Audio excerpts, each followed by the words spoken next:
us to sleep at night. But that probably helped me get out of the shower in just a couple of minutes. And so I apologize for being late this morning. And anyway, so we're continuing in Exodus 13, 14 today. And of course, this covers some kind of fun stuff that, one of the great Bible stories, great stories from Exodus, and that sort of thing. And so at any rate, there's my turn there. A couple different things I want to touch on, and that jumped out at me. But again, like I said before, when you start talking about, you start getting into these things, I would encourage anybody that gets an opportunity to, when you get an opportunity to teach, start looking at things and what, a couple books that maybe like Parting the Red Sea or whatever, and that's what you kind of think about in these particular books, and then you get in there and there's a lot more stuff, and and then you start going down rabbit holes and things like that. We'll try to stick to a couple things, and then maybe if some other stuff pops up, then we can look at that as well. I'm going to begin with prayer here. So, Heavenly Father, thank you for this day. We just ask your blessing upon it, and thank you for all your many blessings. And just be with us as we study your word this morning, and help us to find those deeper meanings and things that are under the surface that maybe we don't see when we just kind of glance over it. Just guide us in our discussion. Thank you so much again for just allowing us to be here to study your word. In Jesus' name, amen. So, we've been talking about the plagues of Egypt, and as they get ready for the Exodus and some different things for the Bible's talking about, and so in chapter 12 there was some. We talked last week about some rules about what eating the lamb and how they were just supposed to do that and those sorts of things. And one thing we're going to see here as we read through this, there's some things that jumped out at me that kind of maybe explain some of the timeline, which maybe we covered it, maybe we didn't, but I thought there's some interesting stuff with that as well. And I'm going to start reading here in chapter 13. So, Exodus 13. The Lord said to Moses, consecrate to every firstborn male the first offspring of every womb among the Israelites belongs to me, whether man or animal.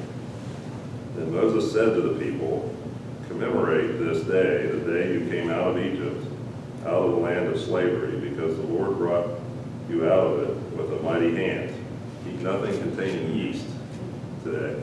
Today, in the month of Abib, or in other versions, Aviv, you are leaving. The Lord brings you into the land of the Canaanites, the Hittites, and the Amorites, the Hivites, and the Jebusites, the land he swore to you before your fathers to give you, a land flowing with milk and honey. You are to observe the ceremony in this month. For 7 days eat bread without yeast, and on the seventh day hold a festival to the Lord. Eat unleavened bread during those 7 days, nothing with yeast in it to be seen among you, nor shall any yeast be seen anywhere within your borders. On that day tell your son, I do this because of the Lord, because the Lord did for me when I came out of Egypt. This observance will be for you like a sign on your hand and a reminder in your forehead that the law of the Lord is to be on your lips. For the Lord brought you out of Egypt with his mighty hand. You must keep this ordinance at the appointed time, year after year. So what we see there is a couple things. I think the biggest part there is we're looking at, he's telling them to consecrate their firstborn, and which is basically bless them with a sacrifice and you know, in remembrance of, you know, what the Lord had done for them, you know, bring them out of Egypt, you know, and the death of the firstborn in Egypt, which was obviously the straw that broke the camel's back, so to speak, as they, you know, and Pharaoh at least gave them initially permission to go at that point. And so that was set up to commemorate that. And it's interesting, a couple things jump out at me when the Abib, or Aviv, the version I was looking at on my phone when I was reading this earlier. So I'm like, you know, what is the month of Aviv? Does anybody know what that, anybody ever looked that up? Great. We might learn something today. So anyway, so we talked about timelines and, you know, about when these things happened and that sort of thing. Now, I didn't go back and try to see any other clues, but I did find it interesting. So the month of Aviv, or Aviv, you hear about of Tel Aviv in Israel. And so basically now the modern version is spring, but that comes from when the barley ripens. It actually means when the barley ripens. And so that's a certain time of year in that region when the barley ripens. And so that's kind of how their month, if I read that right, am I on the right track? And so that kind of sets up their calendar, which kind of makes sense. We always hear about ancient, you know, cultures and stuff, and their calendars often are based on those sorts of things. You know, the harvest, or the springtime, the planting time, and all those kinds of things. So that gives us a rough month of when they left. He talks about today in the month of Aviv you're leaving, and so that time period, and then there's that's actually like it's more like springtime, and then there's months in that, and then is it right now the sin, the actual month, Nassim, that's the pronunciation. I forgot to write the word down. Anyway, so that puts it in that month, or that first month of Aviv in the springtime. And so if we go back in like Exodus 9:31,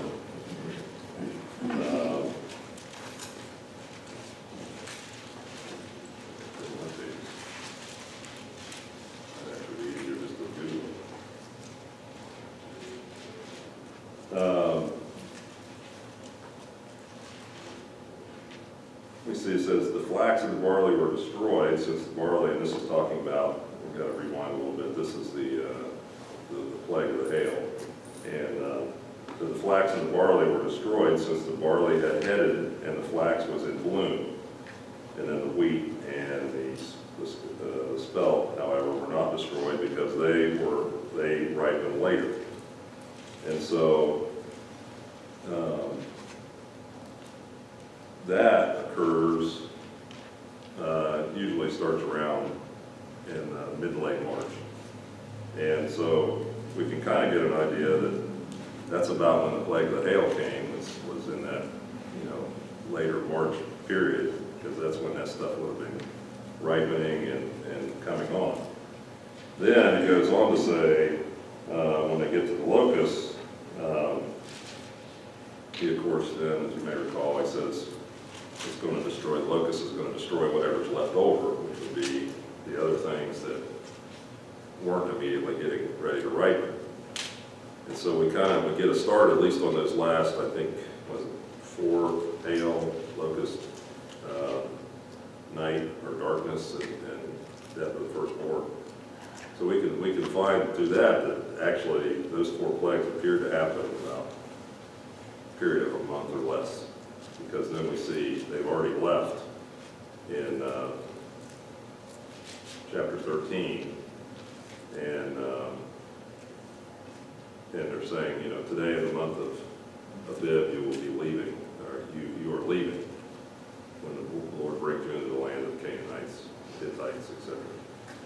So that kind of jumped out at me as we were kind of talking. I remember here a week or two ago about the timeline.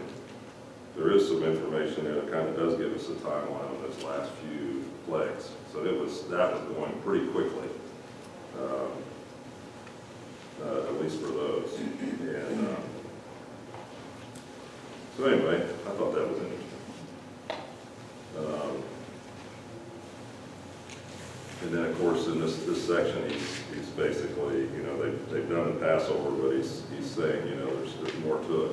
And then, of course, what do we see? This, the sacrifice to consecrate their firstborn, commemorating the death of the firstborn in Egypt, to commemorate that final act that helped them to Pharaoh to change his mind.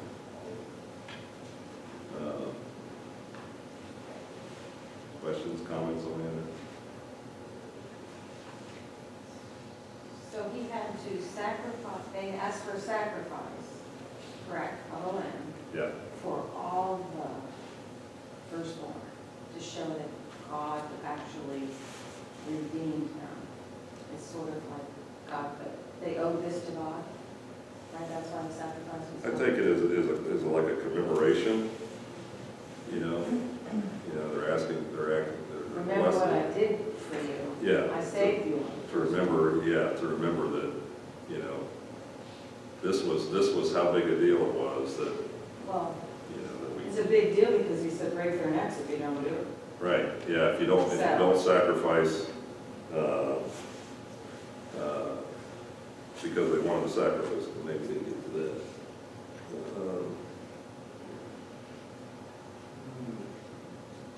It says that, After the Lord brings the land, let's see. verse 13, redeem the land Yeah. every firstborn donkey, but if you do not redeem it, break its neck. Right, I'd say that's a pretty serious command. yeah, he really wants them to remember Yeah. that time period. He really wants, them to. Does this sort of represent Jesus? And it has to have a symbol there. Well, So we paid for. Everything through here, yeah, Yeah. you're absolutely right. Yeah. You're jumping ahead. I'm sorry. No, that's I great. just tried- That's No, what my I brain like the works. fact I was that just you're- trying to connect the dots. Yeah, so that's the exactly, that's the dots that For our are. lives, he bought us back. Yeah, so, there was this massive event in Egypt that helps to, there was a lot of death and destruction and things that facilitates them being able to leave. And then he says, to commemorate that, I want you to, consecrate your firstborn, a sacrifice, and even the animals. And then if you don't do it to an animal, destroy that animal. And my texting thread is going off this morning.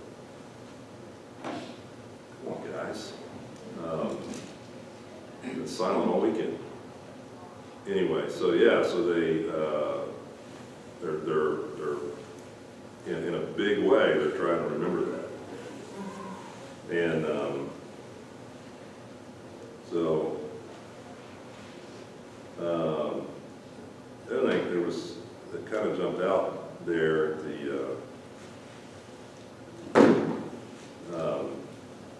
at me on that is that down in verse 11 it says, after the Lord brings you into the land of the Canaanites and gives it to you, as he promised an oath to you and your forefathers, you are to give over to the Lord the first offering of every womb. But he says, after the Lord brings you into the land of the Canaanites. And I thought that was kind of interesting because it was, he kind of tells them what he wants to do with the festival up in verse 6, for 7 days eat bread made without yeast. On the seventh day, hold a festival to the Lord. Eat unleavened bread during these 7 days, nothing with yeast in it to be seen among you. And so he goes over the festival that they would have.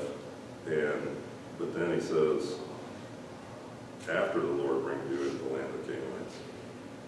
So, I mean, I'm not sure what, exactly what scholars may say about that, but it sounds like it's kind of like, okay, these are the events that are the reason why I'm asking you to do some of these things, and then this is what you're going to do. Remember, after we've gotten through this, sticky situation we're headed into. What we do for the cattle 15, it kind of explains the reason why. When Pharaoh stubbornly refused to let us go, the Lord killed every firstborn in Egypt, both men and animals. This is why I sacrificed to the Lord the first male offspring, every womb, and redeem each of the firstborn sons.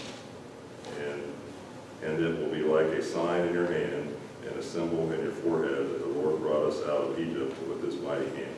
Yeah. So it ends there, basically explaining, why they were doing that. And that's to be done, when they get established.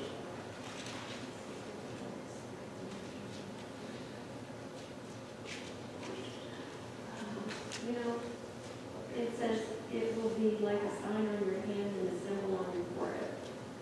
And immediately what I thought about that is when some Catholics go to church or when they put that's what that threw me there. That doesn't have anything to do with that, right? I don't read that into that. I don't think that's... What is that? Why would it be like a sign on your hand and a symbol on your forehead? No, I took that to the first thing that came to my mind was looking in the mirror, which, they probably didn't have a lot of mirrors in their houses, but, it's right there. It's as plain as the nose on your face. Okay. Yeah, like what I'm telling you, it should be. It's right there. That obvious. Okay. Yeah. Gotcha. Great. Great. Okay. Any other thoughts on that? He was pretty laying out kind of the law of land with them right there and then, and what they need to do, what they should do, what they should follow. Well, what we, one of the overarching things, we can read through this and there's stuff that, we don't remember or whatever, but what's, something that I always think about in Exodus is that, like, or as the Israelites leave and get out into the desert, they never listen. Mm-hmm. They always have to be reminded, and that's, I think that plays into us today, right? Because we never listen. We always have to be reminded. Collectively, we continue to make mistakes. We don't pay the price. We always, you suffer your consequences. I think sometimes we read about the Israelites, well, these people were idiots. How could they just continue to do this?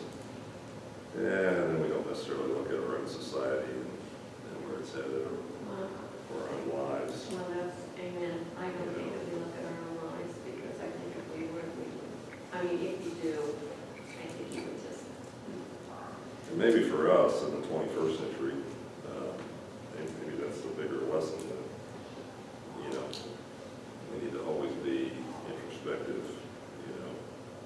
This is discussing a whole community, a whole nation, but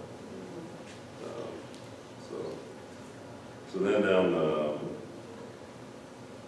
verse 17, when Pharaoh let the people go, God did not lead them on the road through the Philistine country, though that was shortened. For God said if they face war, they might change their minds and return to Egypt again. They're not. He knows that they're not exactly sure. They're not 100% committed to this. They have a real hardship because everything's gone pretty well at this point. They got the gold and the silver. They got to take a bunch of cattle and stuff with them. And initially, when they left, really, that was pretty smooth for the start. But if they had to face a war, that might be a different story. And then, of course, as we read on, we see that they're waffling pretty quick. So it said, and he didn't take the short. And if you look at if you look at a map, and you can, maybe you can kind of visualize this, you know, the Red Sea comes up and then it kind of, you know, it has like two little forks or whatever at the top of it, and then the Nile, the river delta is over here, right into the Mediterranean Sea. So if you look at some of the old maps, it'll show that to get to Israel, all you got to do is just go like from fairly close to where they were at, and just go along the Mediterranean Sea. There's not much up there, but you know, you don't have a big sea up in that portion of the ground. And it says take the desert road, as we'll read ahead, or at some point in here. Them on the road to the Philistine country. One of the other versions says take the desert road, I think, through the land of the Philistines. So it goes right over there. It's not that far over to Canaan at that point. And but we all know the Philistines are pretty tough folks, and he doesn't want to face those people. So it says, so God led the people around by the desert, then he said he led them down by the desert road to the Red Sea. The Israelites went up out of Egypt armed, but then it says armed for battle. Moses took the bones of, and then another interesting thing, Moses took the bones of Joseph with him. Joseph had made the sons of Israel swear an oath. He had said, God will surely come to your aid, and then you must carry my bones up with you from this place. So then, you know, we see he kind of maneuvers them into a different spot. And I think in some ways, I think he's also setting them up for what's to come shortly after. And then the other thing too is Red Sea. Oftentimes, and I don't know what the most modern idea is on the Reed Sea. Can you shed any light on that? Where the footnote, you know, we always talk about the Red Sea, but it says the Reed Sea, or the Sea of Reeds. Just to forget about where exactly they went. Is it just still just sort of just kind of there? Yeah. Nothing settled. Nothing settled. Probably won't be anytime soon. But anyway, you might see that footnote. And some people, some biblical scientists will say certain things, and it's interesting to look at. Again, up for debate, I guess. It probably really doesn't matter at the end of the day, but there's some interesting things there that some people have come up with, and personally, I like to look at that stuff. I just think it's fun. You know, when these, we'll call them biblical scientists or whatever. You know, when they go back and they do research to try to prove or disprove, or figure out, not necessarily disprove, but figure out, well, how would this have happened? Where would this have happened at? And so that's one of the things that kind of enters into that debate. We see in the movie, Moses parts the Red Sea, and the water's like 300 feet deep on each side, and we get this picture, this very Red Sea, like they went through the thick part of the ocean, or the sea. And but then other people think, well, maybe it was a more shallow part up in the Sea of Reeds region, more towards the north, and maybe it looked different from what Hollywood or what our minds put out there, I guess. But at any rate, I don't think that's the point of the story.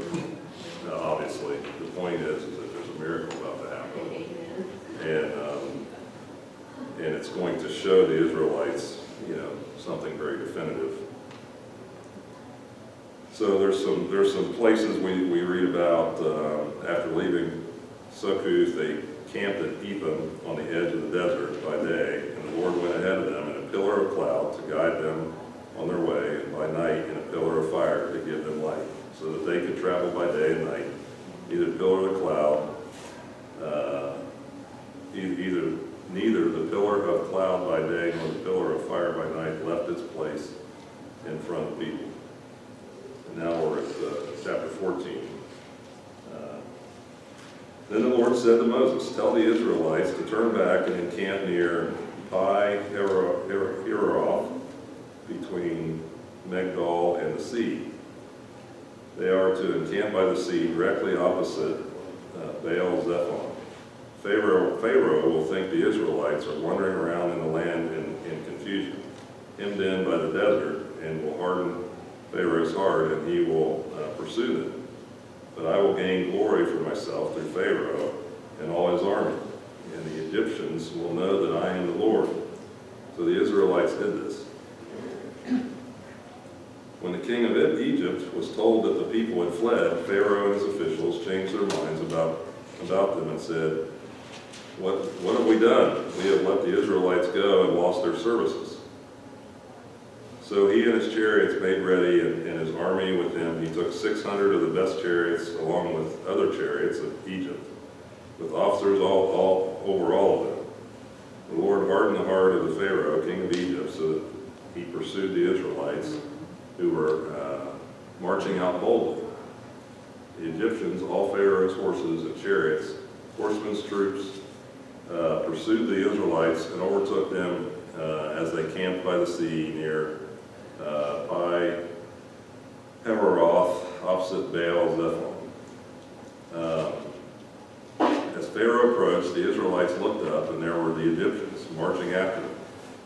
And they were terrified and cried out to the Lord. You can kind of imagine they probably saw the dust. I was reading about Morgan's Raiders and how they came through some parts of southern Ohio recently. And they said the dust reached as high as the hills on each side. And in this particular area, the hills are several hundred feet high. And I tried to imagine, that dust from that column of soldiers, that cavalry. So I can imagine out here, you could probably see them for a ways away. It would just be this ominous thing coming at them, and it's going to get you, but you're just watching it. And so they're right here. They kind of feel trapped. So then they kind of start waffling, right? So verse 11, they said to Moses, was it because there were no graves in Egypt that you brought us out here to the desert to die? What have you done to us by bringing us out to Egypt? Didn't we say to you, Egypt, leave us alone, let us serve the Egyptians? I don't know if I heard that right. Didn't we say to you in Egypt, leave us alone, let us serve the Egyptians? It would have been better for us to serve the Egyptians than to die in the desert. And so we see them, they're like, why did you bring us out here? We could have just continued to do what we were doing. And now here we are, they're going to come out here, they're going to kill us. And they're kind of turning on Moses. And they even said something like, didn't we say to you in Egypt, just leave us alone? So some of them were even complaining when they were in Egypt, like, what are you doing? Why are you, the plagues, I can only imagine, the plagues are, hitting these guys, are going to, let's just stay here. Let's just status quo. We know we have. Let's deal with the devil that we know, not the one that we don't, the old saying. How often do we do that? Yeah, Aaron, it was neat, on Smithsonian Channel, they had a story about the pharaohs in Egypt and how they built the pyramids. Yeah. And the slaves, whoever, they were well taken care of because they needed them for, they needed to keep their strength up. So they were fed well. I don't know about all the Israelites, but even they just mentioned all the slaves. They were fed well. They got taken care of. They were beaten also. So maybe that's what they were referring to. It's like, hey, we got food and we got everything. Yeah. We were taken care of. Plus, you think about the area that they lived in, or the rough area. It wasn't the desert. It's the Nile River Delta. There's farmland. There's things there. It's a fairly beautiful place, I can imagine at that time. And it even says, like, Pharaoh says, we've lost their services. I don't know if that's a specific word in there. But when you say we've lost their services, it doesn't quite sound like what we think is slavery. Like, oh, we let our slave go, we lost his services. It's almost like, in our minds, we lost a piece of equipment or something that was like expensive to pay for. I don't know. In my mind, it evokes a different different attitude towards that, and we're like, yeah, these people weren't allowed to go, but their lives were okay. But, but that wasn't the plan, obviously. So, let's see, verse 13. Moses answered the people, "Do not be afraid. Stand firm, and you will see the deliverance the Lord will bring you today. The Egyptians you see today you will never see again. The Lord will fight for you. You need only to be still." And so Moses is telling at this point, just be still, the Lord's going to take care of it. Just like that, you don't have to do anything. And to me that kind of jumps out, you don't have to do anything. And so then we see immediately, then the Lord said to Moses, "Why are you crying to me? Tell the Israelites to move on. Get up and move. No, it's not how it works. You're not just sitting here. I'm not just going to, just boom. You're in this too. You've got a part of this." It says, "Get up and move." And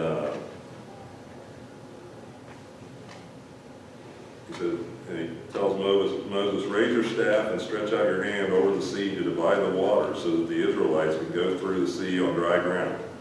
I will harden the hearts of the Egyptians so that they will go in after them. And I will gain glory through Pharaoh and all his army. Through the chariots and his horsemen, the Egyptians will know that I am the Lord when I gain glory through Pharaoh, his chariots and his horsemen." So we pretty much know where the story's going. We've seen the movie, we've read the book. And at this point, and it kind of becomes clear, they weren't quite ready to battle the Philistines. He still needed to show, there needed to be another show of force. There needed to be something there. So he leads them down to a point where they feel trapped, and then there's a lesson there. And that lesson is that you've got a part in this. You're going to have to move, but I'm going to do something great. And ultimately buried Pharaoh's soldiers in the sea. And so, it's that lesson that, you got to help yourself a little bit. You got to have faith. And,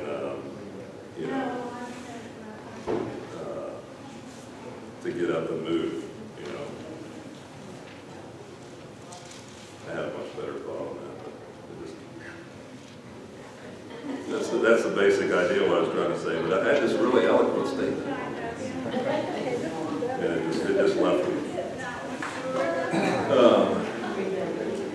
But yeah, also a little bit further reading, if you go to Hebrews 9:25 and 26, and it does talk about, that sacrifice, it's talking about the Lord and Jesus and his sacrifice, and it kind of harkens back to that.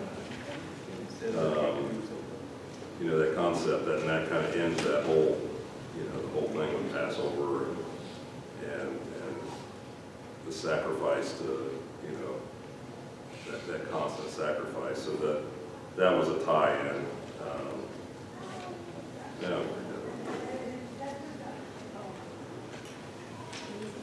Hebrews 9:25 and 26.